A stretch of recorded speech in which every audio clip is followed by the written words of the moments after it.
Welcome back to Company Grip Guitar. I am Ben, and this is just a quick video on my updated Music City Special, this time in wine red.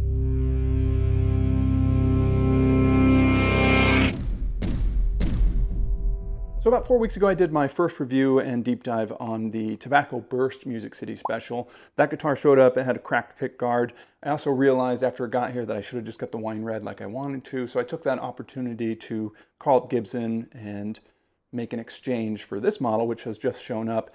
And I just wanted to do a quick video, remeasuring some of the specs on here just to see how they compared to that model, because I did get a lot of comments about the weight of that guitar, the pickups, and I figured, you know what, I can just put this video together real quick and we can get into all of that.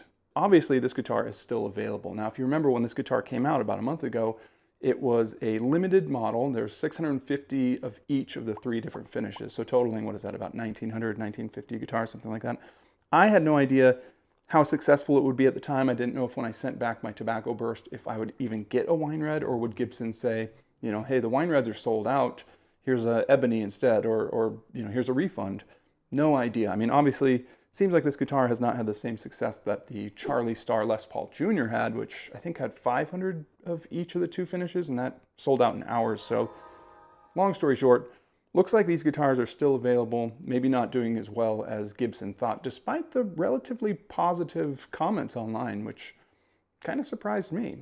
So first thing I want to talk about is the pickup readings. Now, I had done the measurements of the original pickups, and I wanted to see how much variance there were in these pickups just on this model. So the first Tobacco Burst model that I did, the readings I got were 14.43 for the bridge, 16.06 for the neck, and 7.72 in the middle. For this model, I got a 14.31 in the bridge, a 15.9 in the neck, and a 7.65 in the middle. More or less pretty much the same pickups, just a little variance it seems like in the coils, or maybe it's the capacitor or the wire, who knows.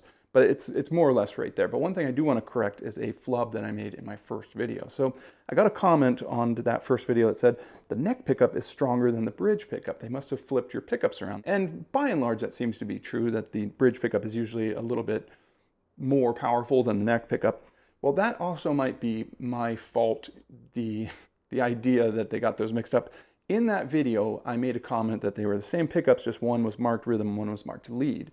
And I came to that assumption because I went to Google and I typed, just to save time, Gibson 70s humbuckers.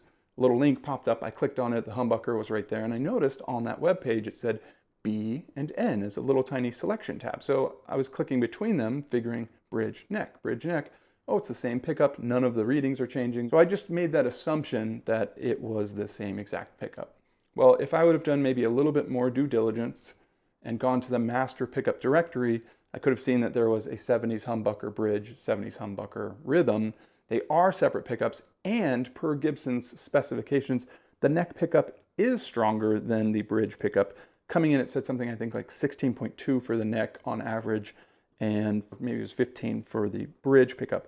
So then what does the B and the N stand for on each individual pickup? Well, I don't know why I didn't even think about this. The B and the N just stands for the pole spacing. So there's about a 3mm, maybe 4mm difference in pole spacing between the bridge and the neck. So you can buy the bridge pickup with neck spacing, or you could buy the neck pickup with bridge spacing. So I blew that call. All right, let's move on to something else now. So the weight of this guitar. When I measured my first Tobacco Burst model, it came in at 7 pounds 14 ounces, which I had thought was pretty heavy for a guitar made with a poplar body and a maple neck. Now, some of the comments online had said this guitar was going to be a neck dive monster because it was supposed to be a lightweight body with this huge headstock on there. And that's what I expected, but much to my surprise, it was actually perfectly balanced. Ooh, look at that. That is a surprise to me. Now, there was some comments after I made the video that said, that's a pretty heavy Music City Special. If you look at some of the guitars on Sweetwater, they are significantly lighter. So I measured this one, and it was significantly lighter. This one came out at 6 pounds and 5 ounces, or more than 1.5 pounds lighter than the previous model. Now, that is good, I think, for my back and what we all expect this guitar to weigh, but I want to see how is that going to affect the neck dive test. So I have not done this yet. I saved this just for this video. I'm going to put on this strap, which I believe is the same exact strap that I used for my first video, and let's see how altered it is now. Oh yeah, see, that's a little different. Yeah, for sure.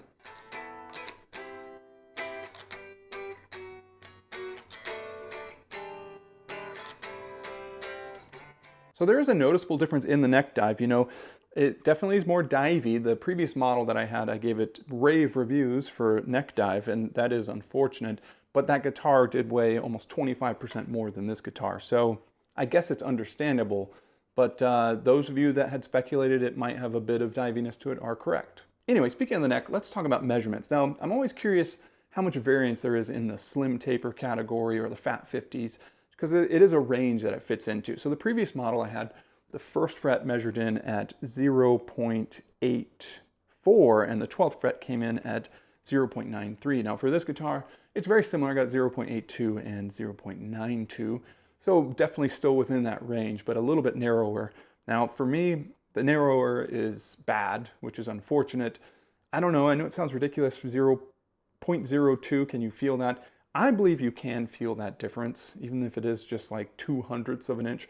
What do you guys think? Is that just me making that up in my mind? Do you guys think you can feel that difference? Anyway, let's move on. So one of the reasons I got the wine red model is because I wanted to see the actual wood grain, and I regretted that on the previous model, the back of the neck was ebony and the back of the body was ebony. And I had seen after I made my purchase that there was a lot of tiger striping on the maple necks, and I wanted to see if I could have that same luck, and there's a little bit going on there. I think it's very cool looking for sure. Since I had the strings off, I might as well take another measurement here, and I was curious about neck angle because I know that varies per guitar at Gibson. So the previous model had a neck back angle from the body of 2.2 degrees.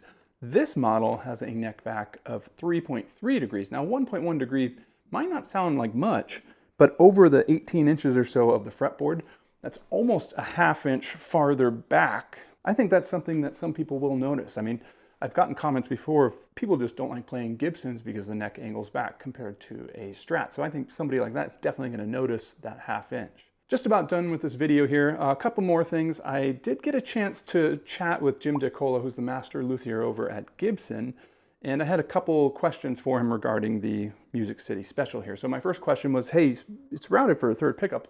Can you tell me what's going on with that? And he was very honest. He said, you know, we might release a model in the future with 3 pickups. We might not. Not really any firm plans. I think they're probably waiting to see how this sells or if there will be any demand for that. So we'll see if there's any plan for that in the future, or maybe they'll sell a pickguard that's got a pre-cut out there for the third pickup so you can wire it up yourself if you want. That's just me crossing my fingers.